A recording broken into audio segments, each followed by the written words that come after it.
Hello again everyone, I'm Daniel the Cross-Cultural Nerd with another video for you today. This is going to be another video necessitating the abandonment of the channel's normal political neutrality, because this is an issue that I've seen very sharply divided between left and right, or more accurately, the very far right and everybody else, because it's mostly the far right spreading this. Basically, y'all been getting the word woke wrong for years, and it needs to stop, though it probably won't. Of course, first and foremost, woke is the simple past tense of the verb wake, as in I woke up at 7 o'clock this morning. However, woke has also come to take on the meaning of awareness of racial or social discrimination and injustice, per the Oxford English Dictionary. And while this meaning may have skyrocketed in prominence over the last decade or so, due in part to the Black Lives Matter movement and its critics, it's far older than most of us think. It was indeed coined by African Americans working towards civil rights, but back in the late 30s and especially the 1940s. As Black Lives Matter popularized it, people on the far right have co-opted it and twisted its meaning to put down anyone and anything that stands in contrast to far right ideology. One of the most famous or infamous of these uses is when Florida Governor Ron DeSantis said after winning a second term, quote, "Florida is where woke goes to die," end quote. More obvious targets of using woke as a pejorative are critical race theory and drag queen story hour, but more and more commonly we've been seeing it against anything that prominently features non-white or LGBTQ folks at all, and less prominently anything with an environmental message. More recently, people have tried bashing the remake of The Little Mermaid as woke for no reason beyond Halle Bailey starring as Ariel.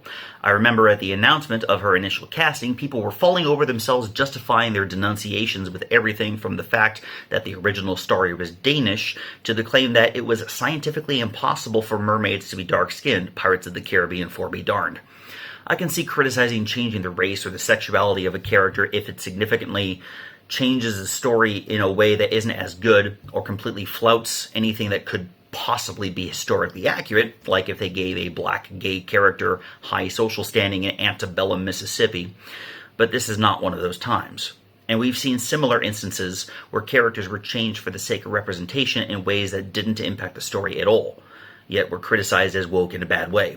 Hermione Granger in Harry Potter and the Cursed Child, various people in The Wheel of Time, Mary Jane Watson in Spider-Man, Heimdall and Brunhilde, or Valkyrie in the MCU. But then there are instances of people bashing something as woke, pejoratively, solely because it prominently features non-white or LGBTQ people at all, even if it does draw from past history or stories that feature those who are actually non-white or LGBTQ. You got the Star Wars sequel trilogy with Finn, the Miles Morales Spider-Man, never mind that Morales and Peter Parker are utterly different people, Ironheart, Miss Marvel, Michael Burnham and Paul Stamets on Star Trek Discovery, and I'll say more on Star Trek later. Several films about civil rights or slavery, Modern Family, Orange is the New Black, Achilles and Patroclus in the game Hades. In Alabama, proposed new textbooks were recently criticized for having too much diversity or too much black history, Alabama's prominent place in black history in America notwithstanding. I'm not talking about series like African Queens, Queen Cleopatra, in which there are other prominent reasons for the bad rating other than Hellenistic Egyptian is portrayed as sub-Saharan African. I'm talking about the mentality of this media features characters who don't share my skin color or orientation and therefore it is bad. Thing is, this is nothing new. A ton of movies and shows from decades ago would be derided as woke by the far right where they're released nowadays. Take Star Trek, for example. Yeah, right-wing critics bashed Star Trek Discovery because the main cast did a picture kneeling in support of Colin Kaepernick. Some jackasses on Twitter claimed the entire franchise was tainted because of that, but I'm not talking about that. Look at the original series. In the main bridge crew, we had a Japanese character 20 years after World War II, we had a Russian character during the Cold War, and a black woman character during segregation. Nichelle Nichols' casting as Nyota Uhura was indeed bashed by segregationists in the South, but the others weren't criticized to near the degree that she was, and today her role is looked at fondly in hindsight.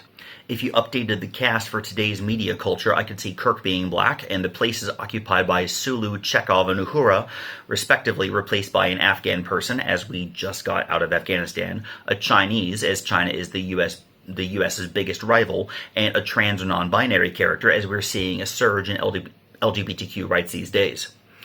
Going forward to Star Trek The Next Generation, we had the episode The Mediator with the first appearance of the Trill.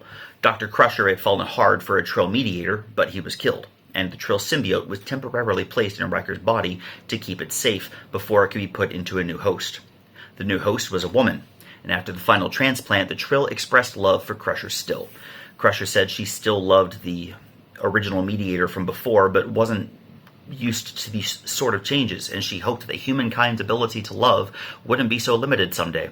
We had a pro-gay and pro-trans message in a Star Trek episode in 1991. Some of the comedy today is pejoratively derided as woke for getting heavy-handed and criticizing racist trends, and yet almost 50 years ago, Blazing Saddles went after racism with all the subtlety of a sledgehammer, though certain language might prevent a remake, and both versions of the producers lampooned Nazis. And no less than Chick-fil-A and Cracker Barrel have been derided for wokeness. Recently, folks found out Chick-fil-A had a vice president for diversity, equity, and inclusion, or DEI, for the last few years. On June 4th, Curtis Shube wrote an article for the Christian Post entitled Chick-fil-A's DEI Policy and Intentional Shift to Progressivism. In it, he specified that he wasn't calling for a boycott, although some people have already vowed to do so anyway. But he did claim that such policies go against Christianity, as they in part involve treating people based on their skin color, and adopting them is a dangerous shift.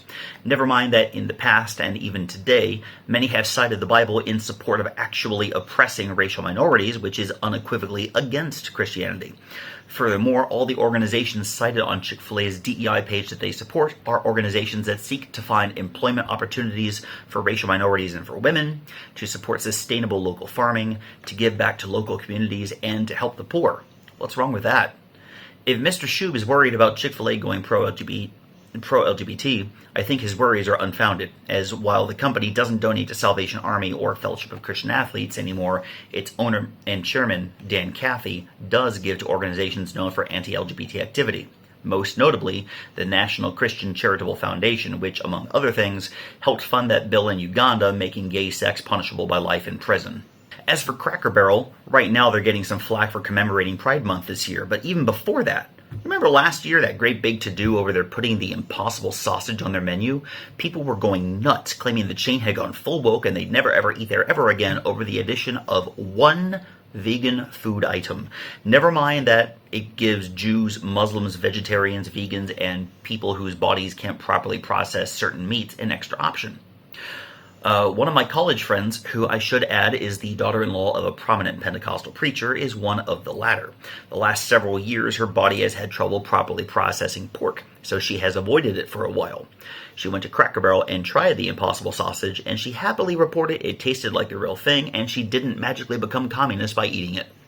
For an environmental example, look no further than my home state of Kentucky. Toyota has a prominent factory in the city of Georgetown, and it was announced in late May of this year that this factory would produce Toyota's first U.S.-assembled battery electric vehicle, a 3-row battery electric SUV.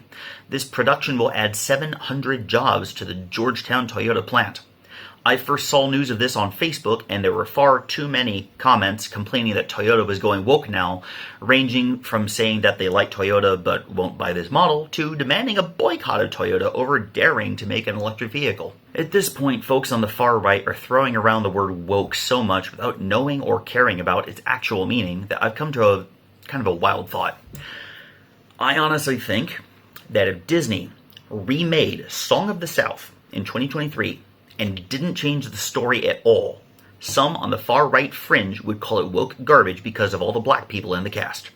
Of course, that won't happen, since Disney won't touch Song of the South with a 10-foot pole nowadays, but that's beside the point. Political conservatives out there really need to keep in mind that at its core, being woke is merely being aware that there are issues of justice and injustice out there, especially with regard to certain groups. Something is not woke garbage solely because it stands to the political left of Tucker Carlson. Being woke does not mean that a vegan sausage, a gay character from history or established myth, or a film about black civil rights is going to result in the satanic love child of Karl Marx and the worst stereotypes of San Francisco. If you enjoyed this video, please like and subscribe. If you have any questions or comments, leave them in the comment section below. I'll get back to you. Check my link tree in the description and follow me on Facebook, Twitter, Mastodon, Instagram, Co-host, and Hive. I'm Daniel, the cross-cultural nerd. Have a great day, and for those who celebrate it, happy Pride Month. I'll see you again next time. Bye-bye.